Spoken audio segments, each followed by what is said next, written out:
Hello, my name is Eve Moffat, and this is Hope is Alive.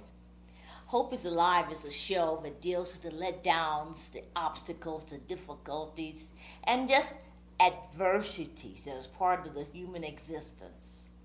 And we deal with these and and show you how to deal with them yourself. My co-host is Carrie Gibbs. Hello. Okay.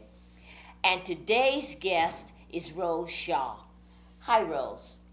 Hello, Eve. Yeah. How are you? Rose has had her life of addictions, and she's going to tell us about her addictions and how she's overcome some of them. Okay, you want me to just start from the beginning and work Yes. my way up? The first addiction was truly food in my life. When I was 4, I was anemic. Doctor told Mom, well, just let her eat what she wants. I can remember eating so much that I'd be ill from the refrigerator all the way to the bathroom at 5 or 6 years old. You know, a lot of people don't consider that abuse, but in a way it was, because I was just allowed to not, I wasn't made to stop. Mm-hmm. And my next addiction, I would say, was at 11 would probably have been cigarettes.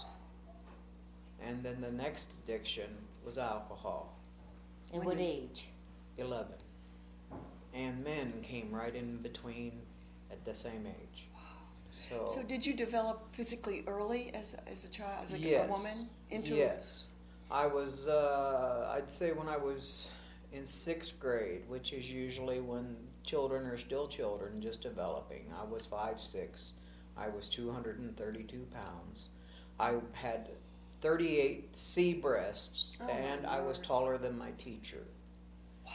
But it is genetically in my family for women to be robust. I have a German background and an American Cherokee background, so. So you were a standout at the 6th grade. Yes. So was that you were taking refuge in the cigarettes and the alcohol to kind of numb out, or how do you? Well, I hung out with older girls, 15 and 16-year-olds, and that's what they were doing. I didn't fit with the typical 10, 11-year-olds, so therefore I hung out with the older girls in the community. Therefore, I had the attention of men earlier than a lot of young women would. Yeah. You mentioned your community. Was this rural? Were you an urbanite? What kind of a community did you I grew up in Central Florida, in a lot of different towns. My father worked with Florida Power at that time, the big power company in Florida. So we moved around quite a bit for different areas that he worked in. Mm-hmm. It didn't matter what community we were in, I knew where to find what I liked and wanted. Wow. When did the drugs come into the scene, or did they? Yes, about 11 years old. With the older girls, we started smoking pot. And then there was just the bottle of booze from somebody's house. We'd go in the woods and just party, Yeah. Just kind of developed from there. What did your parents think of this? Both of my parents worked. My father worked full-time.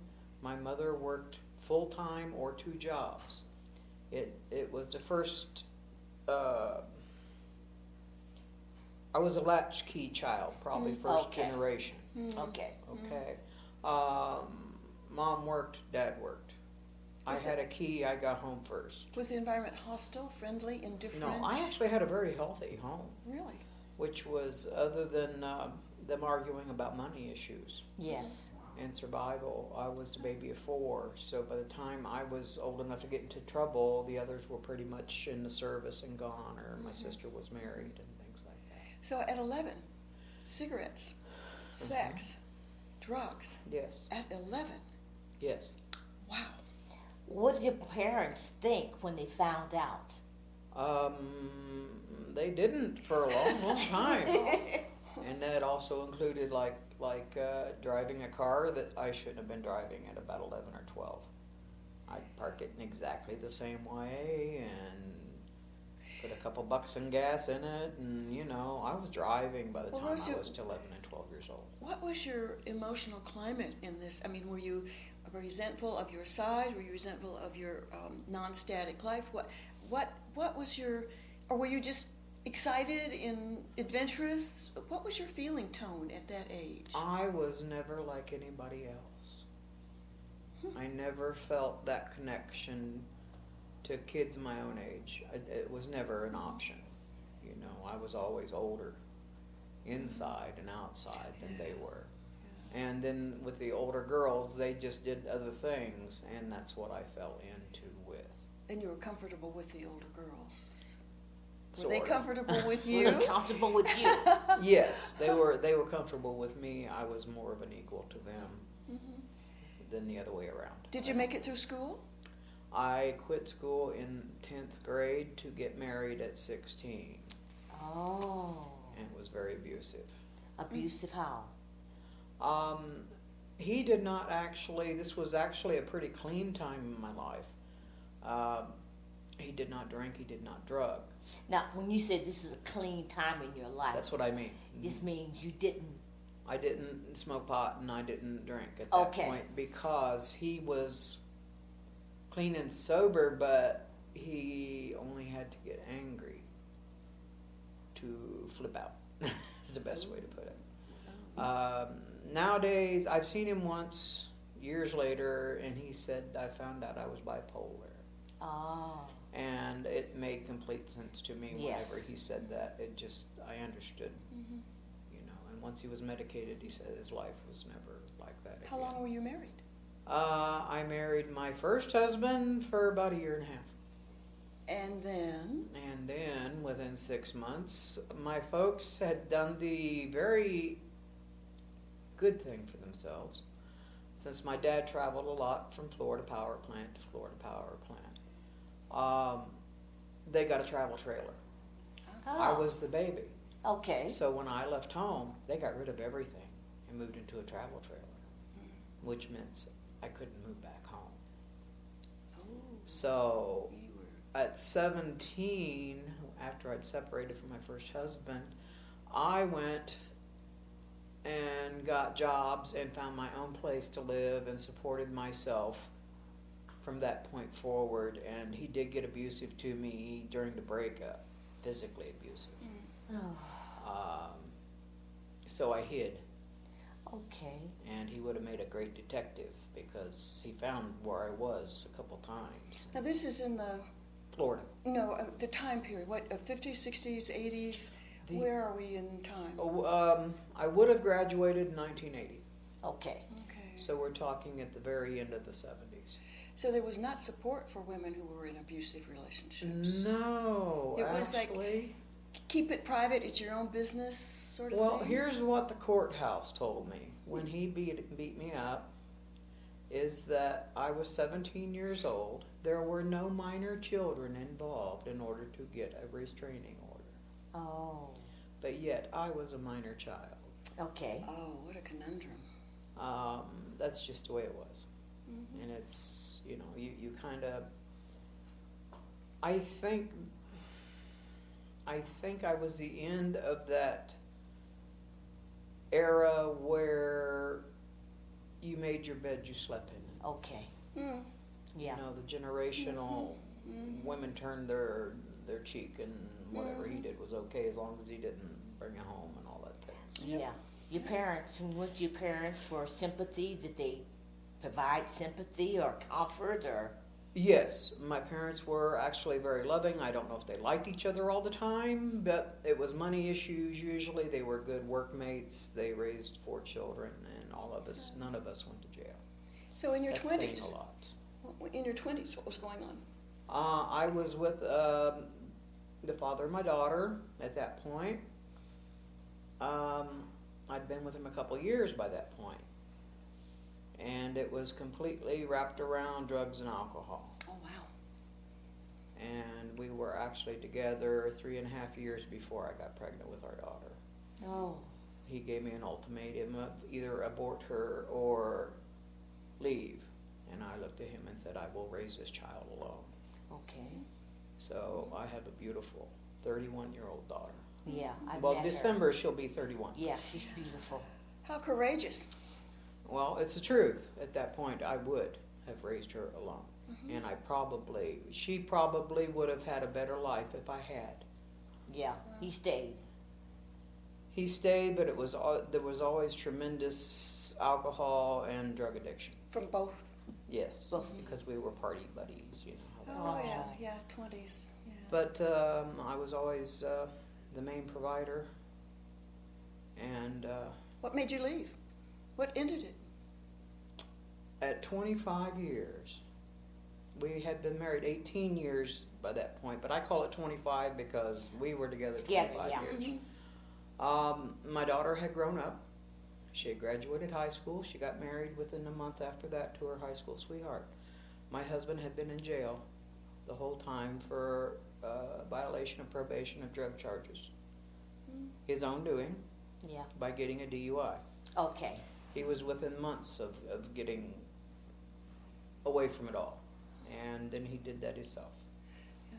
I was 5 years clean and sober at that point. When he went to jail, I had a gastric bypass. I was 300 pounds and extremely unhappy with me. I was 5 years clean, Yeah. and I knew that this was really what was making me unhappy at this point, because I had about a year where he was gone. I learned I didn't need him. Oh, Okay, and it's sad to know that, to realize that I probably never needed him, you know, but I held But you on felt- to that. It took you like a year to realize you didn't need him. Well, actually two, because when he got out, I kept waiting for him to want more, to want to own a home, to actually go on a vacation, to want to do something with life. This man was 24 years older than me. Okay, his point was he'd been everywhere and done everything, therefore he didn't want to do it again. But I'd never went anywhere and I'd never done anything. We'd never had a vacation together in that 25 years. I wanted more. Yeah. I was ready for more. I was so unhappy. yeah. And no matter how much weight I lost, I ended up losing, my lowest I started out at 300 with the Yes. surgery. I got down to 142. But I was ill because I was too skinny. Mm. You Ah. know, I'm 5'8", I'm big boned, Yeah. I'm a big girl no matter. But the psychological abuse that he gave me, he would never see me any other way than that 300-pound woman. And he was really good at telling me that. So when I was done, I had been a good wife. My daughter had graduated high school. She'd gone on to college. She married her high school sweetheart who'd gone on to college with her. She will not talk to her father. She had never told me he had abused her. Oh. And I asked her why. She had told my mother. My mother told me a few years ago. And she said, Mom, I asked her why she wouldn't tell me. She said, Mom, because you would have killed him. Yeah. And I looked her in the eye and I said, you know me very well, because I would still be in Florida Penitentiary and I would have been okay with it. He is now probably 76 years old, still alive in Florida. She hasn't talked to him in 8 years. I haven't talked to him in probably 10. Yeah. I can't. No. I can't. Yeah. So, what do you think? What characteristics? Your life has been Yes. I mean, Very addiction. full. Oh, you have and- not a clue. And, I There's mean, so much more. what? Just think about yourself. What characteristics do you have that you think made you a survivor? You are a survivor. I was born a survivor. Okay. As I tell people, I was an 11-month baby. Oh my! Oh my. They cut me out at 10 pounds, 13 ounces. And I was due Thanksgiving and not born till New Year's. Oh Lordy! Wow. So you bet I'm a survivor, Yes. and I was equipped very well for that. I think people are geared a certain way. I think, my God made me this way. I can honestly say suicide is not an option in my world. My mind does not click there. Never, ever did. Mm. I'm more of a, I think because of the abuses I went through during the marriages and relationships I've been in, that I would fight back. I mean, they hit me, I hit them. Yeah. I'm not a, oh me. I'm a, come on. It kind of comes Okay. from you, Rose. Yeah. It radiates out. Yeah. That's the way I was made. Yes. I am I'm a reverend now, and I perform weddings, and I do so much counseling and one-on-one healing work with people, and it's so rewarding, so tremendously rewarding. And when they start talking about suicide, they just rather get it over with.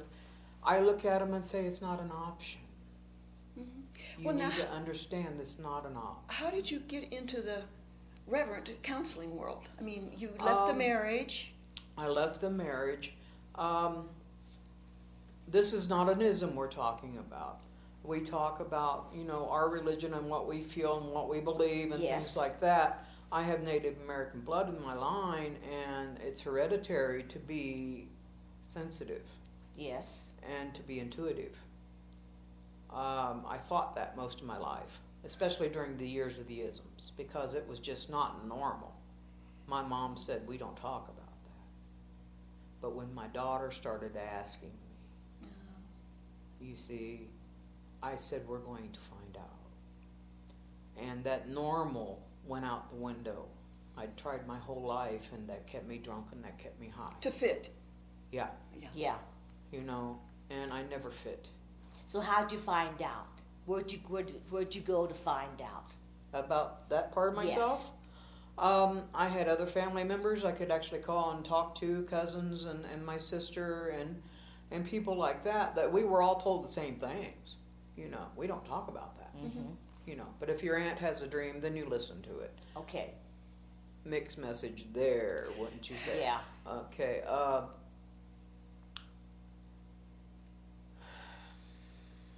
Let me put you in what age bracket? You divorced, the child was grown, you were clean.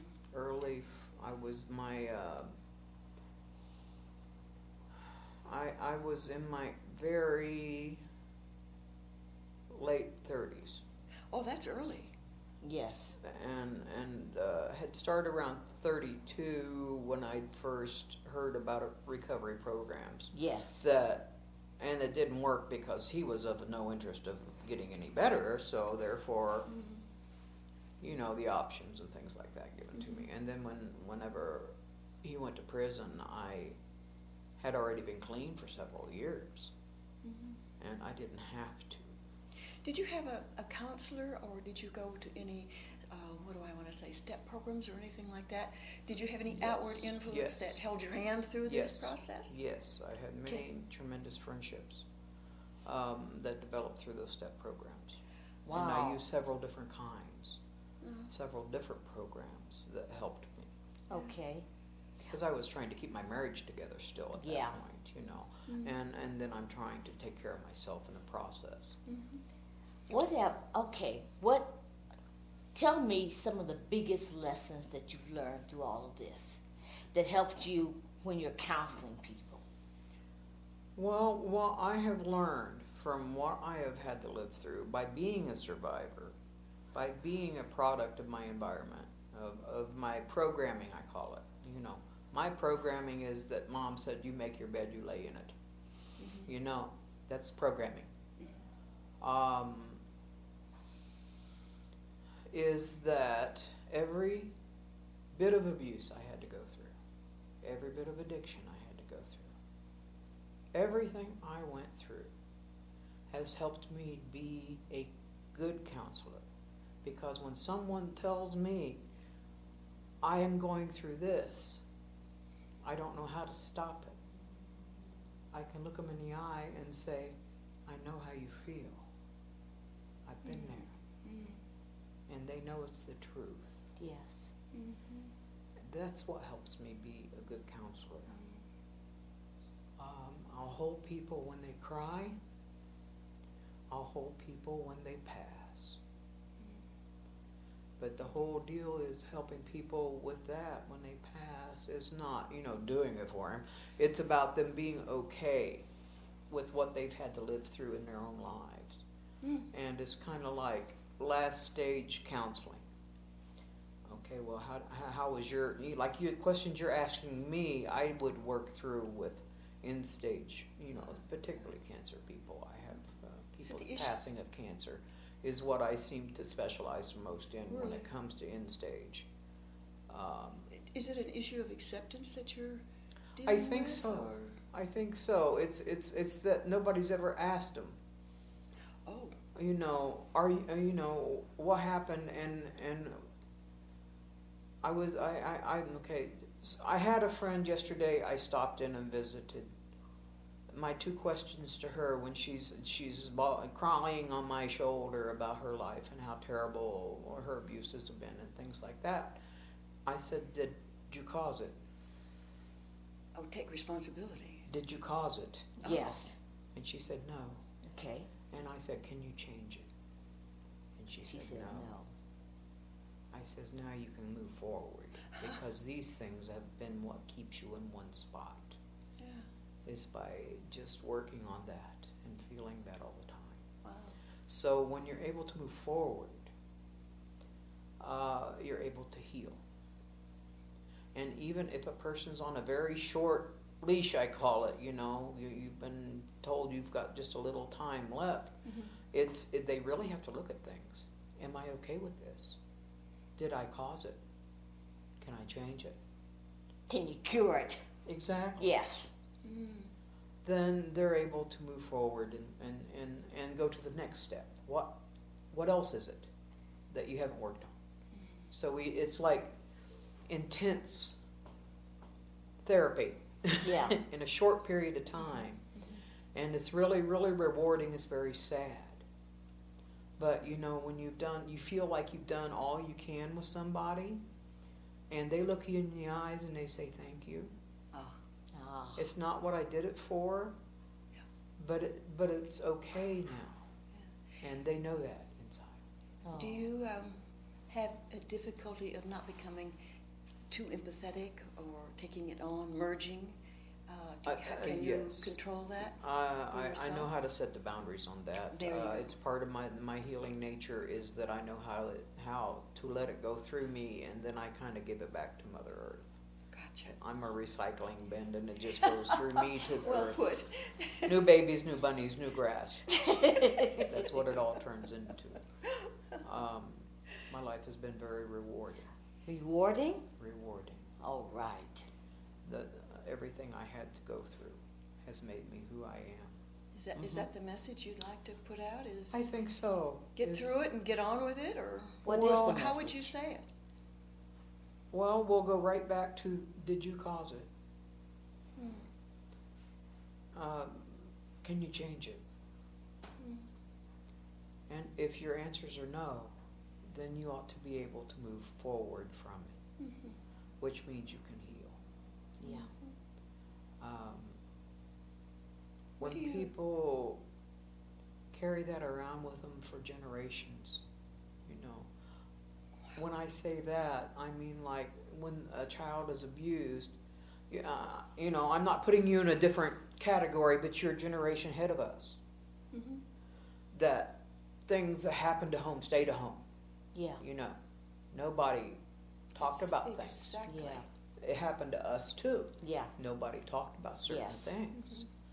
Well, now in this day and age, as things still happen, there's just different results for them.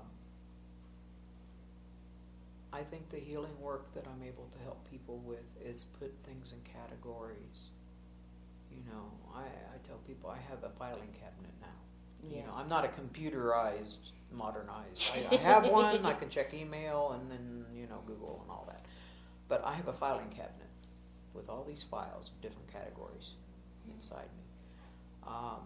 It's taken me years and years of helping others to actually see where I needed to file certain things. Yes. some of the abuses when I was a teenager, I thought I had asked for. Yes.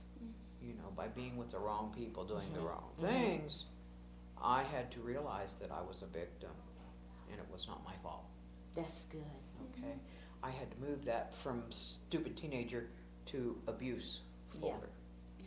And I've had to do that with several different things in my life. Yeah. But it feels very good when you actually put it in the right file. That's good. It's a way to move forward. That's a way to move Freeing. forward. It must feel But- freeing. Yeah. It is. It is. I help people. I've used that a lot in the healing categories. What works for you. Younger people, they don't know what a slate board is. And we're old enough. We know our schools had slates. That was our chalkboards. Yeah. Well, when I say that to young people now, well, what are you talking about? I say whiteboard. They say okay. So, and it's amazing how many young people I get blessed to work with. I would imagine. This world is difficult. Yes, I would not be a youngster for anything in the world I today. wish not to repeat those years myself. Oh, wow. Is there anything you'd like to leave us with? Yes. I told my daughter, even though she grew up in a very dysfunctional household with us, she has seen me clean and sober half her life now. Okay, so she saw me at my worst and she's seen me at my best. I never, ever told her that she was dumb, she was stupid, she couldn't do anything. Ever did I do that. I told her she could do anything she wished. She just needed to do the legwork and the rest would happen. My daughter is a cancer researcher for the state of Florida. Wow. And I'm very proud of her. Yes. And she is my friend. Oh, There that's is the good. That is so precious. Unless you have any more questions, I feel rather fulfilled about our interview. Well said as a Well therapist. said. Rose, thank you so much. Thank you, my friend. Yeah. I appreciate you. Appreciate you. And thank you, my Pleasure. new friend. I Pleasure. appreciate you. Indeed. Well, thank you so much for joining us for this edition of Hope is Alive. And Hope is Alive with my co-host, Kay Gibbs, Yes. and I, Eve Moffitt, will say goodbye.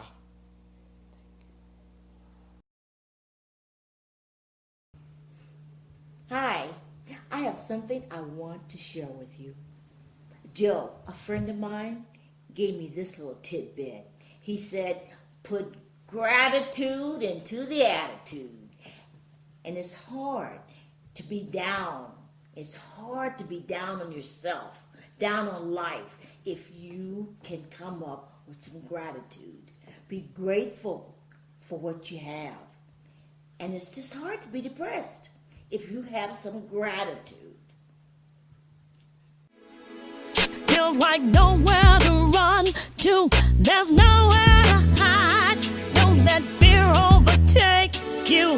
It's time to decide that you'll never give up, never give up, never give up. Never give up, never give up, never give up. Never give up, never give up, never give up. Never give up, never give up, never give up. Don't waste another moment on fools and things that keep you down. They can't or won't change, but you can. You can turn your life around. We all have made mistakes. Chances are we'll make some more. Start living life. This ain't no game. Don't need you keeping score. Miracles still happen. They're happening every day. Just stand right up and shout out loud, and you know